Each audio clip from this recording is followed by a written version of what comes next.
Hello and welcome, YouTube. Welcome to 10E Productions with your host, 10. I am 10, obviously. And today we're actually doing another episode of Thrift Store Treasures. I found a really cool bag, and I would like to share with you the contents of said bag. We're going to start off with what I thought was a really good score.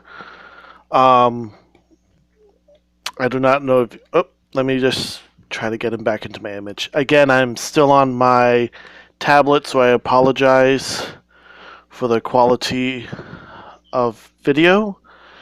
I did change one thing up. I'm on a headset now, so hopefully my voice is a little bit clearer. This gentleman here that I found is a 1991 character from the show Pirates of the Dark Water. Again, it's a 1991 cartoon. I actually really don't know much about it. I never really got into it. I've watched maybe one or two episodes. This gentleman here is the captain of the bad pirates. His name is Bloth, Bloth, and he is voiced by Brock Peters, who played Tom Robinson from To Kill a Mockingbird, the black man with the crippled arm, and he also played the father of Benjamin Sisko from Deep Space Nine, one Joseph Sisko. Another fun thing about the Pirates of the Dark Water, I believe, if I read correctly, Tim Curry was also another voice actor in that show. He played a pirate named Conk. I believe that's what's written. To be fair, I can't read my own writing sometimes. Bloth, I like his character. He's very well designed. If you can see up close, you can see the details in his armor and his little warts. His spikes are nice. Even his feet are pretty nicely detailed. The only thing I have that's somewhat of an issue is, since this is secondhand, it comes pre-painted by somebody, apparently. Again, though, it's a really nice score. It's an older character, really well made, and my kids can probably play with it without really damaging him. The next character that I found is this one. It's from How to Train Your Dragon, the 2010, the first movie. It's Astrid and Stormfly. She's obviously missing her wings. I can either remake new ones or find ones. And it's a McDonald's toy whose gimmick is when you spin the wheel, it's supposed to flash this. It's supposed to create sparks, but I believe it ran out of sparks or something, but still a nice find. I like that movie. I like the series. I like the book series too. The next one I found is this.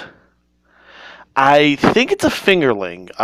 Normally they're a little bit larger and they have like mechanical stuff to it. They make noises and they move. My son, I believe, has a reptilian dinosaur-like dragon one, and my daughter, I believe, has a unicorn. Or I don't know if it was a unicorn or a monkey, but this one is one of those ones from the grab bags. It's got a cutie mark of some sort, or what it appears to be some kind of cutie mark. The same kind as like from My Little Ponies. And speaking of My Little Ponies, yes, we actually have one. Pinkie Pie, the eccentric pony from My Little Ponies, the Magic of Friendship, I believe it's called. The one with Twilight Sparkle, Fluttershy. Shutterfly is the photograph thing online. Fluttershy, Rainbow Dash, Pinkie Pie, and Apple Dash? I don't know. Applejack, that's it. My daughter watches them, so. But yeah, she's nicely detailed. Her tail is the fake hair that you see on Barbies and other My Little Ponies. The hair is a solid chunk of plastic, but she's pretty well detailed. She's even got the My Little Pony mark. I don't know if you can see it on the bottom, but I believe this one is the one from McDonald's. I'm actually going to rotate this down just a little bit. From McDonald's, they had them paired with Hot Wheels, I believe. But these are actually pretty well made quality. They fit along other collections if you collect My Little Ponies. Next on the list, another Star Wars character. This one, though, is not the articulated kind. This is just the PVC kind. This is Captain Phasma, I believe the name is. I really don't know much about her. I personally did not enjoy the Force Awakens, and I haven't really seen the new two, Last Jedi or Rise of the Skywalker. I really haven't gotten around to it. This, though, is really nicely detailed. I love the utility belt. The only issue I have is her gun is pretty loose. I can probably put a little bit of glue there to hold it in tighter. But she's made with a nice metallic sheen. You can definitely see the reflection from the light above. Well detailed. I love the cape on her, though. And the more metallic-y, robotic-looking arms on her. The suit almost reminds me of like a combination of both a Stormtrooper and Boba Fett's, almost. But I like it. It's really nicely detailed, and I like these figurines, again, because I give them to my kids to play with, or I put them on display in the little dioramas. This one I'll probably just keep with my Star Wars stuff. Next on the list is Mark William Calloway, better known as The Undertaker. A very cheapo-looking character. You can see the eyes, very weirdly painted, but it's not a bad character. It's one of the ones that you can just attach to your dashboard or just stick there for the fun of it or just play with your kids. Again, it's PVC. I think this is actually one of the ones you get from the dollar store. Could be mistaken, but it has that quality. He was a wrestler, for those who don't know who he is, but most of you do. He was a well-respected and well-loved wrestler. Again, known as The Undertaker. He premiered as Kane the Undertaker back in 1987 and finally retired in 2017. He was very well known for his tombstone pile driver, his choke slam, and his, I believe it's called old school, where he walked the top of the rope and jumped onto the person. I think he started off with Paul Bearer, and then they had a split, and Paul Bearer brought in Kane, his brother. My favorite wrestler of all time, obviously, if that's why I talk about him so much. But no, I love his outfits. I loved his armor, his intro, his music. I liked his coffin matches and the other kind of matches he used to do. The Buried Alive, I believe, was one of the other ones. But yeah, I'm sad to see him go, but at least I have a figurine of him now. The next on the list is not really a figurine. It is just the head of a figurine. I believe this is Doomsday from DC Comics. He was the prehistoric Kryptonian that Superman fought. I believe he premiered 1992 in November. Death of Superman, or that line of comics where they supposedly killed each other. I love the detail. He's well made. You can see like nice spikes, the horns, the bone, even the eyes, well made. Ball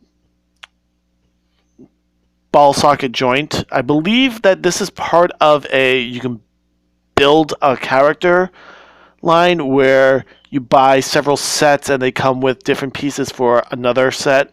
So they guarantee that you buy the entire set.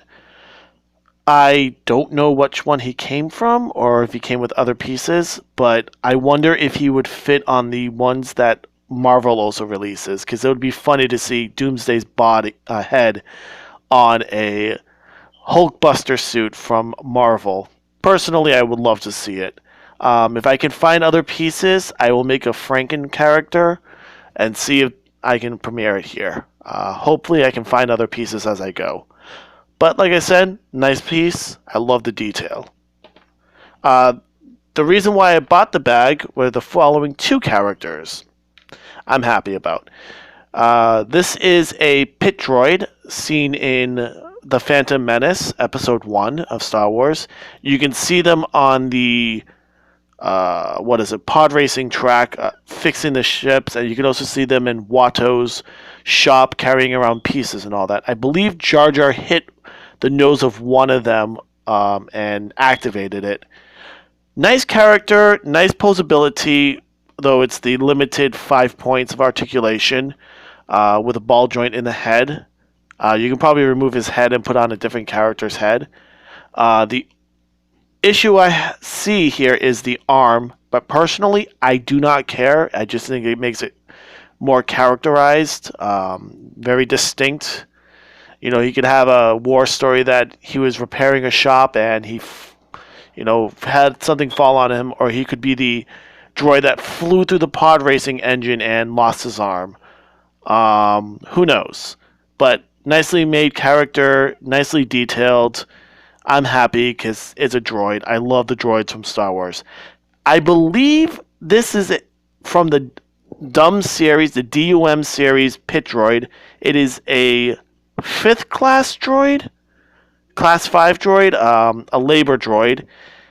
Surprisingly, they're only 1.19 meters tall, and they're used for repair, labor, construction, pod racing repair. So, yeah, another good find on my part.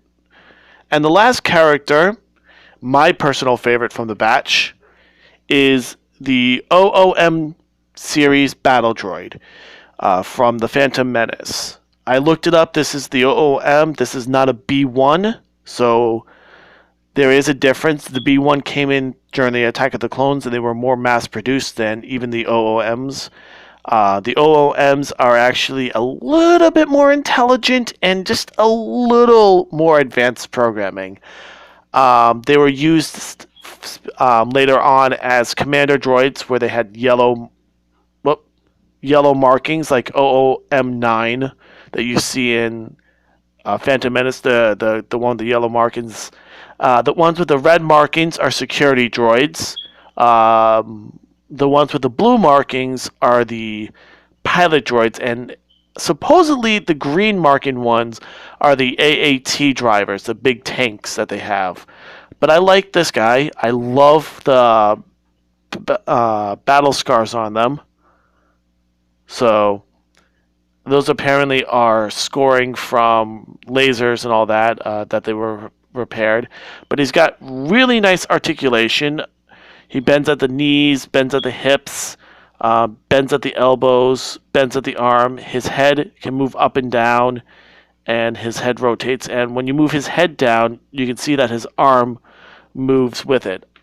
It's that folding gimmick that they had. The slot there is for a gun. I have spare guns so that I'm not too worried about him not coming with a gun. The backpack does not get removed. I could remove it with some force. I am not going to. Battle droids are a 4th class droid. Apparently all military model droids, assassin droids, guard droids, gladiator droids, battle droids, they're all class 4. There's also 3 other classes, 5 classes total. The first class droids are like the 2-1Bs and the librarian droid. They're the knowledge droids. The science droids, the experimentation, the doctor droids. The class 2, in case people are wondering, are the astromech droids and other droids like them. Engineering and repair and navigation. Again, astromech droids like R2-D2. Utility droids like T3M4 and such. And the Class 3 droids are the protocol droids. C3PO and TC14 are examples of the protocol droids. Again, the fourth class are these battle droids, and that gentleman there is a fifth class droid. But again, I like him. Really nicely detailed. I have a few more of them. I believe I have a couple of B1s and a Chop Shop B1 OOM droid put together. I got the body. I had an extra head. There we go. As long as it's functional, right? But yeah, I like them. I'm very happy with this purchase. The whole bag cost me about $5, $4.99 total, plus tax. But yeah, no, it was a great find. I'm enjoying it, and I add to my Star Wars collection, and I add to the rest of my figurine collections. And I just killed the droid. But like I said, I'm very happy with the purchases, and I hope that you enjoyed a little history about all the characters. And I will see you next time. Adios y hasta luego.